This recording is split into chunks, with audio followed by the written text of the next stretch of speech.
I need a business loan. You have to sign it, you have no choice. My sister's arrogant text. Then I taught her a lesson. I never thought I'd post here, but that night when my little sister texted, I need a business loan. You have to sign it, you have no choice. I just froze at my phone, fingers still sticky with pizza dough from the shop where I run the night shift. I'm Ethan, 31, in Portland, Oregon. My sister is Emily, 27, who calls herself an entrepreneur because it sounds fancy, while I'm more blue-collar, operations manager, counting the till, wiping the mixer, sometimes driving home with the smell of yeast in my shirt. Our parents, Mark and Linda, moved from Idaho to be closer to me 2 years ago. As kids, I was the do-your-homework one. Emily had a talent for showing up right when the spotlight hits and the background music swells. She sold handmade candles, then detox juices, then an online manifestation course, then vanished. Every time she left a few buy now, pay later bills and an Instagram post that sparkled, on to the next big thing sparkles. I don't hate her. I just learned to keep my distance from that glitter loop. But my parents are soft.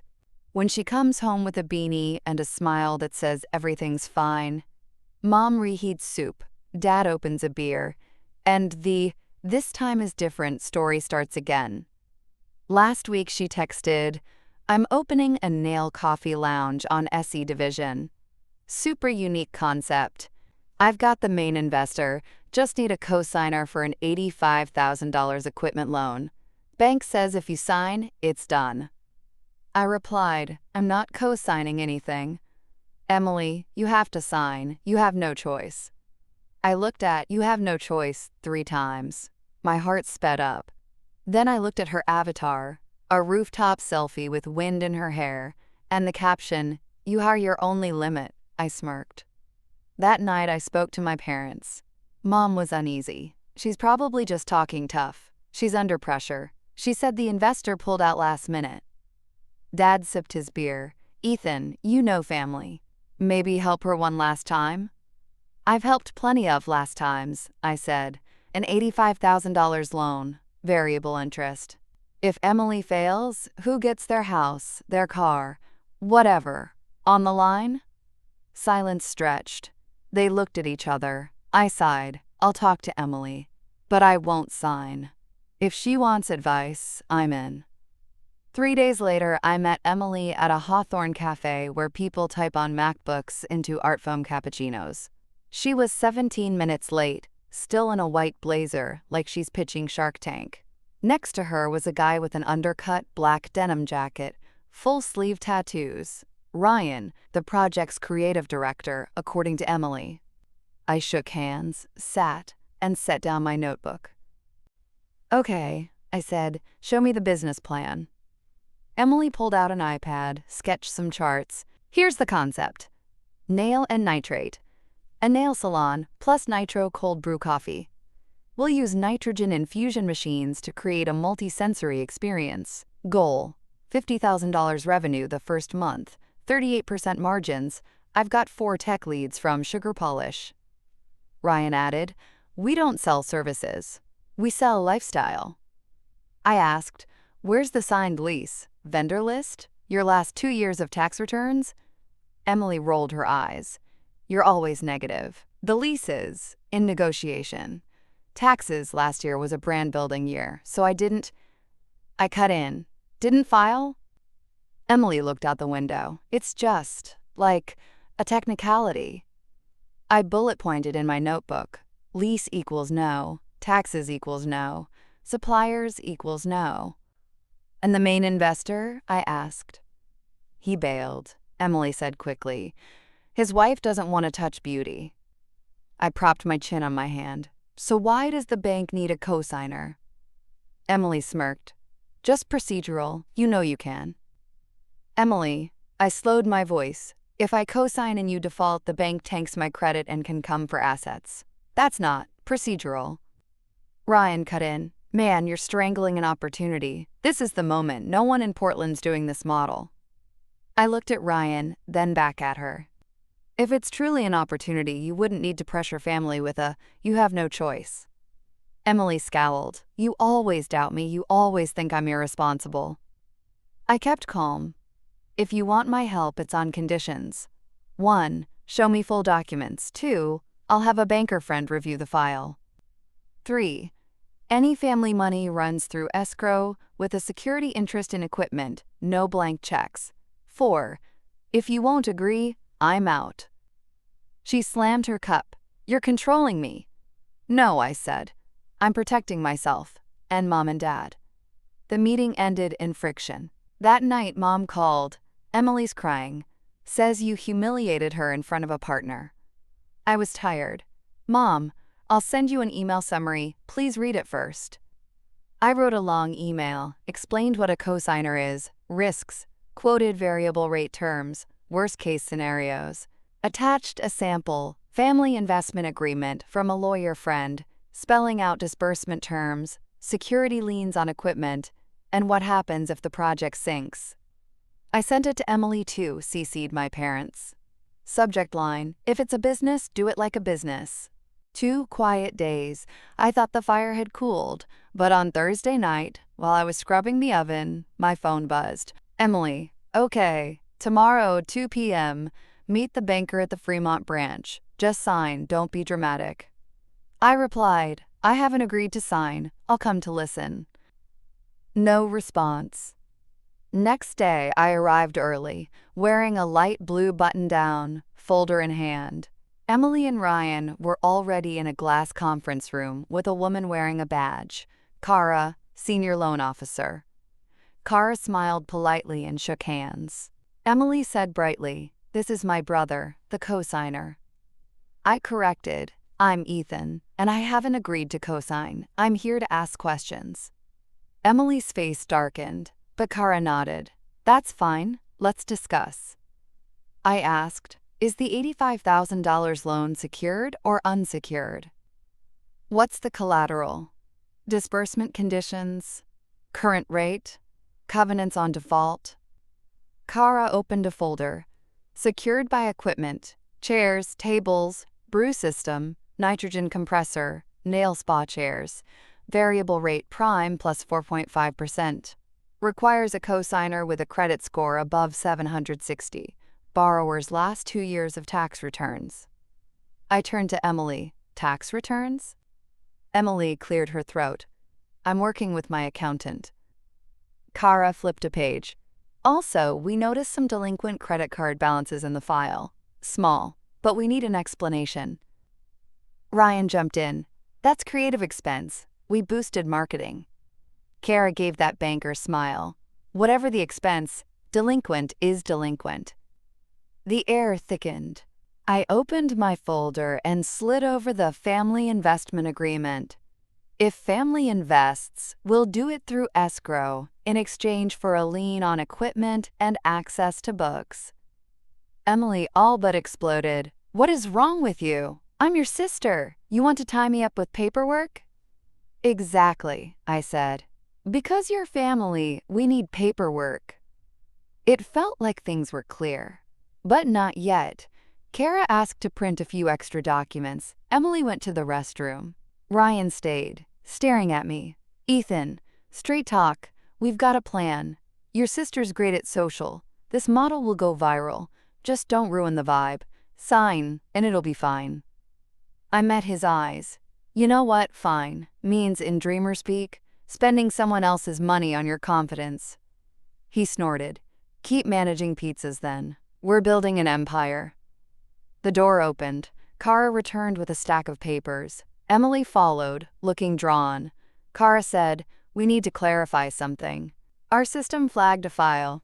Last week, an application for a corporate card for $25,000 was submitted under Ethan M. Carter, same address as Emily's.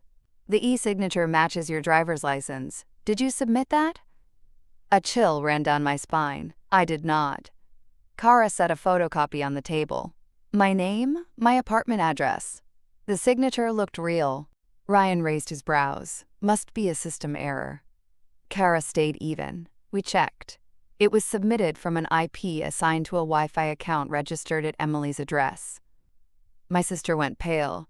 You must be mistaken. I only tested the form, I didn't submit. Kara tilted her head. It was submitted, Emily. I sat there listening to the printer outside, to someone laughing in the lobby. My mind flashed through every time she said, "Last chance." The phone bills my parents paid, the times I stayed quiet to keep the family intact. I looked at her. "You forged my signature?" Emily stammered. I just, Kara understands, right? Startups need.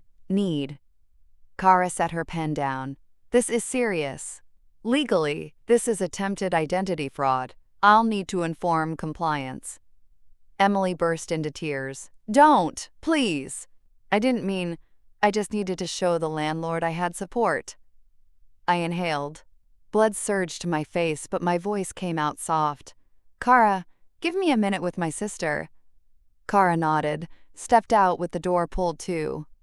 I looked at Emily, the sun-bleached blonde with mascara streaks, the girl who cried in my arms when her cat died, the one who once asked me to fake a parent signature so she could be in the school play. I said, "You sent me, you have no choice. You tried to sign my name to drag me into debt. You say I don't trust you. Emily, I don't trust you because you've treated kindness like an ATM." She dropped her head. "I'm scared of failing. I'm scared Mom and Dad will be disappointed. I thought if I opened the shop, things would get good, and you'd be proud."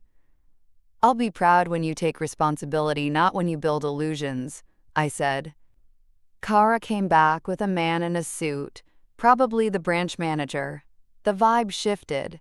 We'd moved from family tension into legal procedure. The manager introduced himself as Daniel. "Hi all. We need to record what happened and may have to file a report. However, if the parties don't want to pursue, we'll consider that." Emily trembled. "I'm sorry, I was wrong. I'll withdraw everything. I looked at Daniel. "I want a fraud alert on my credit file, and a note that any application with my e-signature requires a verification call." Daniel nodded. "Done." I turned to Emily. "I won't push this into criminal charges, but there are conditions."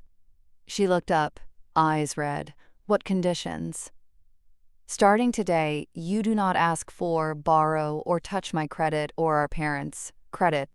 Any family investment, if it ever happens, goes through escrow with a lien.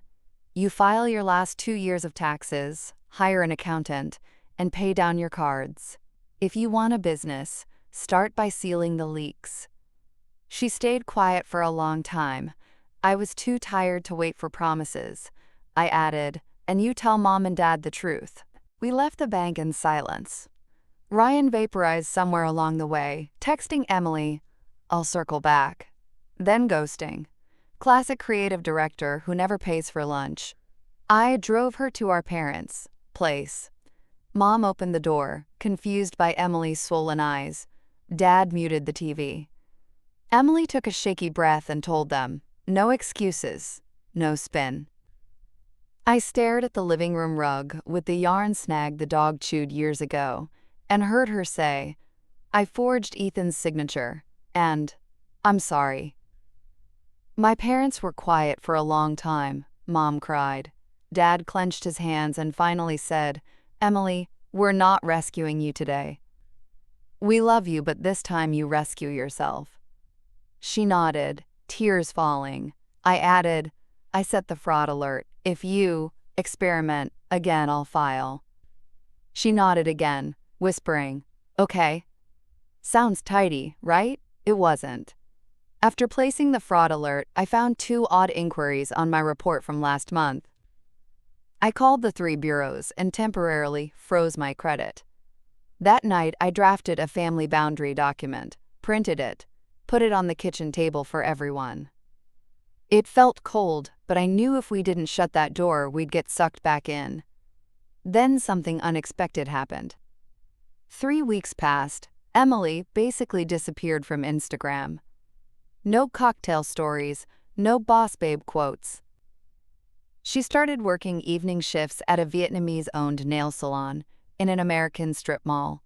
I know because Mom mentioned she came home with powder on her hands. I asked, "What powder?" "Nail acrylic or something. She says she's relearning from scratch." I grunted, not daring to hope. One Saturday night I was closing the pizza shop when Emily hovered at the door, unsure. I let her in the side entrance. She handed me a crumpled slip. "Pay stub." I looked at her. She gave a sheepish smile. "I know you don't need to see it, but I want you to see I'm being real." We sat near the oven. She said the salon's owner, a strict but skilled Vietnamese woman, made her clean each file, learn how to sterilize tools, how to say warm water okay, and "Do you want nude or red?" in the right polite tone. She was saving to pay off her cards bit by bit. She called the IRS about late filing, was gathering records. I listened without judging, just asked, "Ryan?" Emily smirked, ghosted. When I said no cosigner, he said, "It's not aligned with my vision." And that was that. I laughed dryly. Vision sure flies fast. She laughed too. Another month went by. She kept working, stopped talking about nail and nitrate. One night, she brought me a small box. Inside was the photocopied page, with my signature from the bank and some old forms. She set it on the table. "I've been holding these. I want you to tear them yourself." I picked them up and tore them slowly. The paper made a soft ripping sound, and for the first time in a while I felt light. I thought the lesson was over. Twist incoming.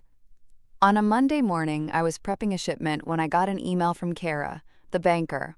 "Hi Ethan, quick update. We just received an application for a $30,000 loan for a nail and nitrate, but the applicant isn't Emily, it's Linda Carter." I froze. Linda is my mom. I called her immediately. She answered, voice trembling. "I'm sorry, I was going to take the loan in my name and let Emily lease the equipment. I figured using my credit would be easier. Your dad doesn't know." My blood heated. "Mom, I wrote that family boundary doc. You read it." She cried. "I know, but I'm scared she'll give up. Scared she'll spiral. She's trying so hard. I just wanted to help." I breathed, trying not to yell. "Mom, because she's trying for real, you shouldn't put a shortcut in front of her. If you borrow, the debt is yours. Are you sure Emily is ready to run a business? Who's managing? Tax filings? Books? Or does it all land on me when it breaks?" Silence. I softened. "Let her learn. I promise. If she does it by the book, I'll mentor. But no cosigns. No shortcuts." Mom exhaled. "You're right. I'll withdraw." That afternoon, the whole family sat down. I slid the family boundary packet across again and spoke slowly. Dad held Mom's hand. Emily looked at Mom, teary. "Don't." I'm okay. I'm doing it." Mom nodded. "I'm withdrawing. I'm sorry." I smiled. No one owes anyone an apology. We just need to stop burning the house to keep warm. 6 months later, I'm writing this. Emily's still at the salon, got more shifts, says cuticle like a song. She's paid off 2 cards, filed late taxes, set up a plan for penalties. Sometimes she asks me to read a contract when she wants to buy a used e-file. I help, through escrow, paperwork clean, exactly by the principles I set. She's off the boss babe thing on Instagram and posts tasteful nude sets, honest and simple. Sometimes she drops by the pizza shop, eats a pepperoni slice, and tells me stories about customers and her tough, kind boss. Me? I learned that teaching a lesson isn't about making someone feel small. The lesson I taught Emily, and our whole family, was a boundary. I almost pushed that bank incident into a criminal case. Sometimes I ask myself if I should have, to make her pay dearly for the forgery. But when I see her carefully sterilize a tray, hands smelling like acetone, I know restraint, with clear conditions, gave her the space to come back. Last week, Kara swung by the pizza place, smiling. "You were calmer than most. Things turning out well is rare." I said, "I'm just lucky my sister chose to change." Kara shrugged. Not luck. Boundaries and consequences. Last night, Emily sent me a picture. A little sign hanging in a corner of the salon, handwritten, "No credit, no shortcuts. No, you have no choice." I laughed out loud, eyes stinging. I don't know if this fits pro-revenge, or AITA, or relationship advice. I didn't expose or go nuclear. I pulled us back from a hole with a tightrope. Principles. Maybe sometimes that's the best revenge against chaos. Not smashing it, but starving it. Was I wrong to set hard conditions and threaten to involve the police with my own sister? Did I go too far? What should I do now to keep this boundary from blurring again?